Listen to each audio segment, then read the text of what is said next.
No tak, typowa Portugalia. Piosenka o tęsknocie, piosenka o miłości, śpiewana przez kilka osób. Trochę mi się kojarzył właśnie z takim zespołem Bonaparti, LV i Questa Notte. To są takie kolory jesieni, kolory ziemi, które są tak jakby namalowane. Gdyby to było tak, że to jest coś nowego, coś zupełnie innego, albo coś takiego, czego Portugalia jeszcze nie pokazywała na Eurowizji.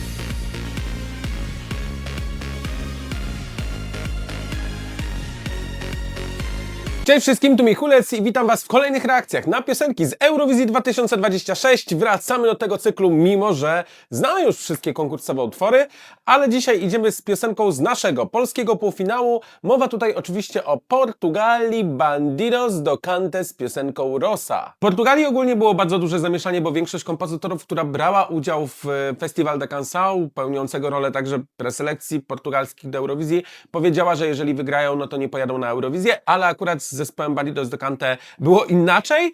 No i tak się stało, że ostatecznie to oni wygrali i nie było tutaj żadnych wątpliwości, że to oni pojadą na Eurowizję. Ja tej piosenki jeszcze nie słyszałem. Portugalia na Eurowizji zwykle prezentuje nam albo jakieś nostalgiczne utwory, albo bardzo oparte na właśnie portugalskiej kulturze, na charakterystycznej muzyce, więc zobaczmy, czy w tym roku Portugalia stawia na to samo. Ale zanim reakcję, to oczywiście zachęcam Cię do subskrybowania mojego kanału, byś nie przegapił żadnych nowych materiałów, informacji, newsów, wywiadów, także związanych z Eurowizją. Jeżeli spodobają Ci się te reakcje, to oczywiście zostaw łapkę w górę i podbicie tego filmu.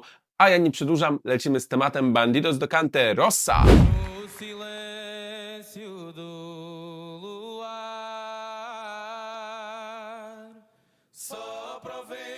Zapowiada się tak chórowo, zespołowo. Nie jest to jakiś wielki szok, ale mam nadzieję, że coś będzie więcej niż a cappella, że to tylko taki początek.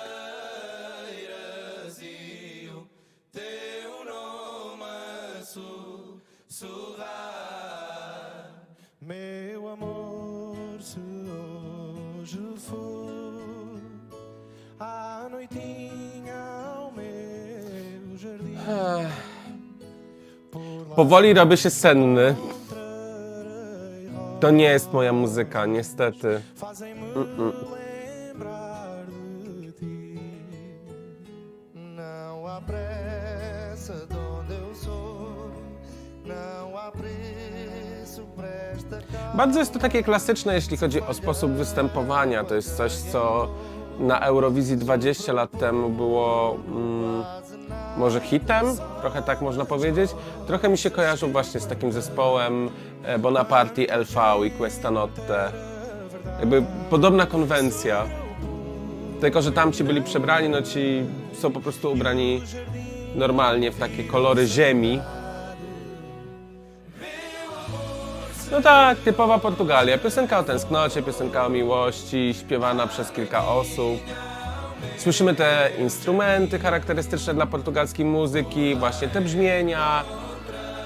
No schemat jaki znamy tak naprawdę.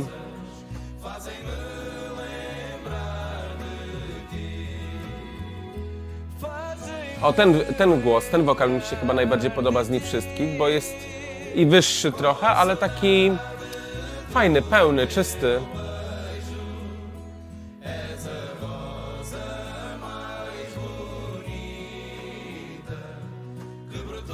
Bardzo ciekawe wizualizacje, bo to są takie kolory jesieni, kolory ziemi, które są tak jakby namalowane pędzlem, więc trochę też artystyczne.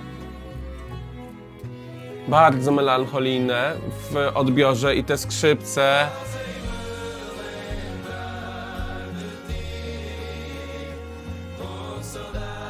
Ale myślę, że będą osoby, którym będzie się to podobały, bo to jest jakieś takie uspokojenie tych emocji wszystkich, które mamy słuchając czy oglądając występy pozostałej konkurencji. És a rosa mais bonita que brotou no Alentejo.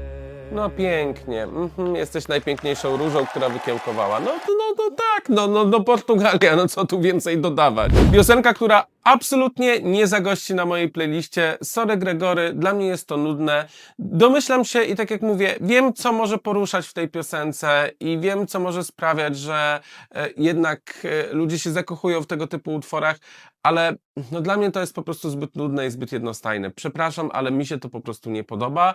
To nie jest mój gust, to nie są moje brzmienia, to nie są moje emocje. Ogólnie rzecz biorąc powiedziałbym, że Portugalia nie awansuje do finału, no bo ta piosenka po prostu wyróżnia się, ale chyba jednak in minus na tle całej stawki. Ale z drugiej strony tak sobie myślę, że po pierwsze mamy głosowanie jurorów w półfinałach, więc oni na pewno dadzą dużo punktów tego typu propozycji, no bo to jest artystyczne. To nie można powiedzieć, że to nie jest artystyczne. No wręcz odwrotnie. Mamy tutaj obcowanie nawet ze sztuką w wizualizacjach, ale do mnie to osobiście nie przemawia, natomiast podejrzewam, że jurorzy właśnie będą doceniać tego typu propozycje. Z drugiej strony te kilkadziesiąt punktów od telewidzów Portugalia też spokojnie zdoła zebrać, bo Portugalia też ma dość dużą diasporę rozsianą przede wszystkim po krajach zachodniej Europy. Co prawda większość z nich akurat albo już nie ma ich na Eurowizji w tym roku, albo nie głosuje w naszym półfinale, ale mimo wszystko mam takie poczucie, że tych punktów trochę będzie i załapią się do tej czołowej dziesiątki. No niestety kosztem kogoś. I tutaj boję się, że to kosztem po prostu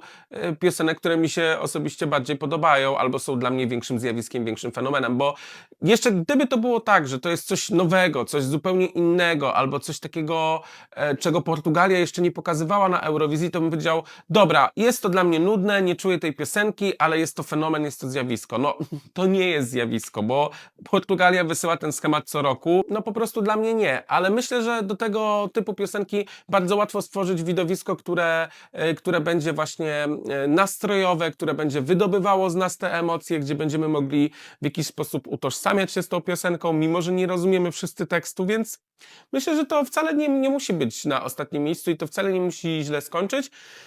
Ale ja osobiście po prostu mam innych faworytów. A jak wam podoba się piosenka z Portugalii na Eurowizję 2026? Koniecznie dajcie znać w komentarzu, co myślicie o utworze Rossa, który śpiewa zespół Bandidos do Cante. Oczywiście dajcie punkty od 0 do 10 w komentarzach, a jeżeli spodobały wam się moje reakcje, to zostawcie łapkę w górę i podbicie tego filmu.